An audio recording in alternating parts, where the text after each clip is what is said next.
बिस्मिल्लाहिर्रहमानिर्रहीम। अस्सलाम वालेकुम नाज़रीन, आप देख रहे हैं अनोखा अंदाज। मैं आपका होस्ट जमाल सिद्दीकी। उम्मीद करता हूँ आप खुश खुर्रम होंगे। नाज़रीन कराम, सन 2014 वो साल है जब पूरी दुनिया में कई जगहों के ऊपर जंगें शुरू हुई। यमन में हुसियों के हवाले से शदीद तेज़ी आई, तो दूसरी जानिब क्रीमिया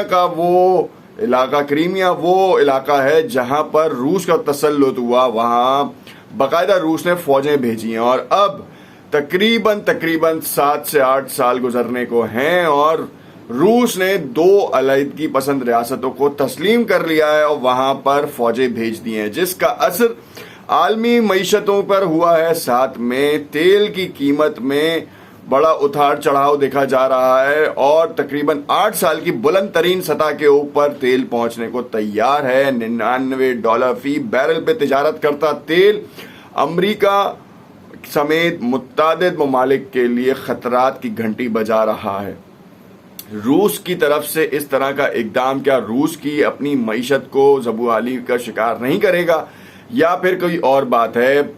बाइडन ने अभी कुछ देर कबल बहुत ही शदीद तरीन बयान सामने लेकर आए हैं। यूरोपीय यूनियन, जिनका पूरा इन्हिसार रूस के ऊपर है, वो भी अमेरिका की हाँ में हाँ मिला रहे हैं। आखिर क्या वजह है, ये आपको बताएंगे। पुतिन ने क्या कहा है और जो 2 इलाके हैं, जो 2 अलग रियासतें हैं, उनका क्या किरदार रहा और यूक्रेन की जो अपनी एक अंडरस्टैंडिंग है, जो ये चाहते थे कि रूस उनके ऊपर हमला नहीं करेगा, अमेरिका जो है वो प्रेशराइज कर रहा है। कल वजीर दिफा ने बाकायदा तौर पर इस बारे में कहा है कि अपनी फौजों को तैयार रहने का हुक्म दिया है।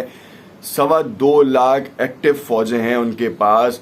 रशिया के पास 3 मिलियन का जो रिजर्व है वो फौजों का है, तो कहाँ से मवाजना हो सकता है? सिर्फ 300 के करीब तैयारे एक्टिव हैं और टोटल कैपेसिटी 500 की होगी ज़्यादा से ज़्यादा। और रशिया के 1531 लड़ाका तैयारे तैयार खड़े हैं कि किसी भी वक्त इशारा हो और यूक्रेन की फौज के ऊपर बरस पड़े, जिस पे बाइडन का बड़ा अहम बयान सामने आया और उन्होंने पाबंदियों की इम्प्लीमेंटेशन कहाँ से शुरू की है, ये बड़ी अहमियत की हामिल है।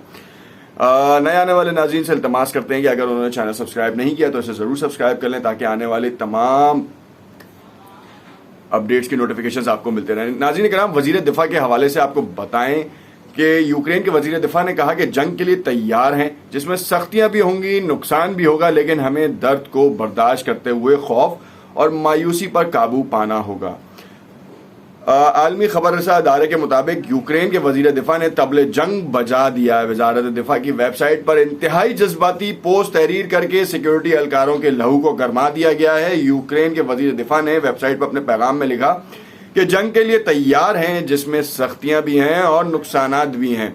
हमें दर्द को बर्दाश्त और अपने खौफ और मायूसी पर काबू पाना होगा। अगर हमने ऐसा कर लिया तो हमारी फतह यकीनी है। अब ये देखना बहुत ज़रूरी है कि ये जो तेल के कुओं की जो जंग है, रशिया अपने इलाकों पे अपना तसल्लुत चाहता है, मगर अमेरिका जो ओपेक से नाराज़ है, रूस उसका मेंबर है, क्या इसी वजह से उसने यूक्रेन के मामले को हवा दी है ताकि ओपेक अपनी प्रोडक्शन बढ़ाए और आलमी मईशत में जो है वो तेल की कीमत जो है वो कमी का शिकार हो ताकि जिस तेज़ी से अमेरिका की मईशत जो है वो कर्ज़ों में डूबती जा रही है, आइंदा कुछ सालों में अमेरिका का जो तवाज़ुन है, बैलेंस है, वो बिगड़ना शुरू हो जाएगा, क्योंकि उसके अपने हवारी भी जो हैं उसके हाथ से निकलते नज़र आ रहे हैं।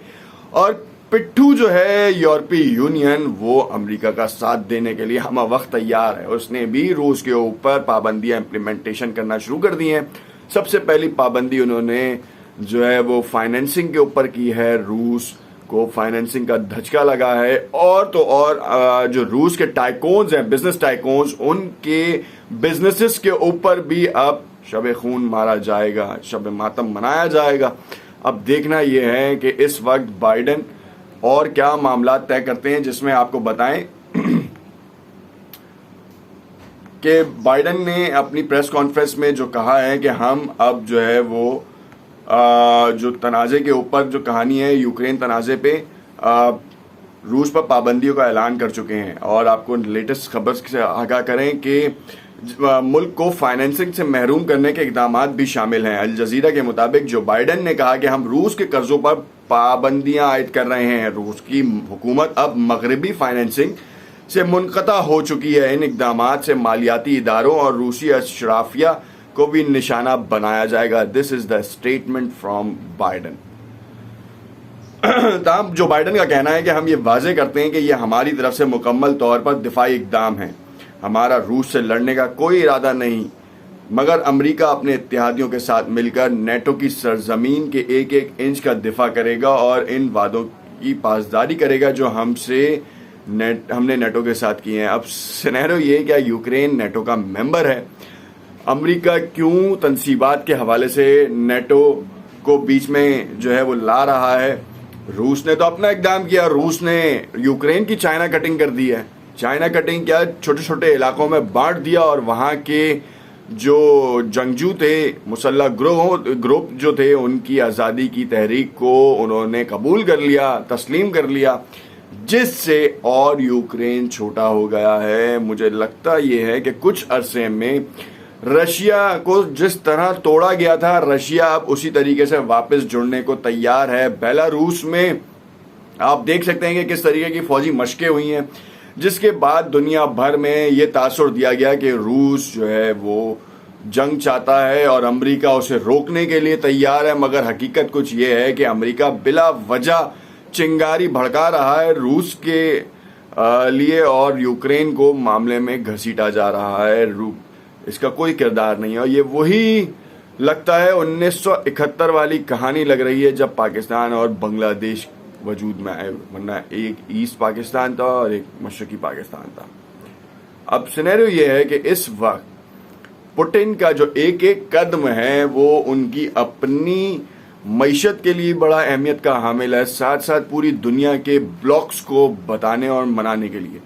देखना यह है कि चाइना अब रूस के साथ कितना ताउन करता है, क्योंकि 10% रूस जो है दुनिया की तेल की खपत का जो है वो दावेदार है, क्योंकि वो देता है तेल। अब चाइना रूस से कितना तेल लेता है और क्या ओपेक के दीगर मेंबरान से जो चाइना तेल लेता था उनसे तर्क करके रूस को सपोर्ट करेगा? दूसरी आलमी बरादरी में से कुछ लोग क्या रूस के साथ होंगे या फिर रूस को तने तना अकेली जंग लड़नी पड़ेगी और जिसके बाद उसकी अपनी जो करेंसी है वो डीवैल्यू होना शुरू हो जाएगी? देखना यह है कि 100 के करीब ममालिक ऐसे हैं जो इस वक्त न्यूट्रलाइज्ड हैं या उनका कोई किरदार नहीं है, तो क्या उनके लिए रूस की अहमियत पहले से कम होगी या ज़्यादा होगी? क्योंकि ये बिल्कुल directly parallel to the economy है। और उसके बाद ये भी देखना पड़ेगा कि जो न्यूक्लियर डील है वियना की वो किस हद तक जाएगी, ताकि ये रूस यूक्रेन का मामला देखा जाए कि क्या वाकई जंग हो भी सकती है या सिर्फ झड़पों तक ही महदूद रहेगी। अमेरिका वैसे ही कर्जों में डूबा हुआ है, फाइनेंशियली इतना स्ट्रांग नहीं है, तो वो इस जंग को कैसे बेयर करेगा? देखते रहिएगा अनोखा अंदाज। हो सकता है आपको मालूमात में कुछ कमी रह गई हो तो कमेंट में अपनी राय से जरूर आगाह कीजिएगा और हमसे पूछ सकते हैं और हमें अपनी राय से आगाह भी कर सकते हैं। शुक्रिया।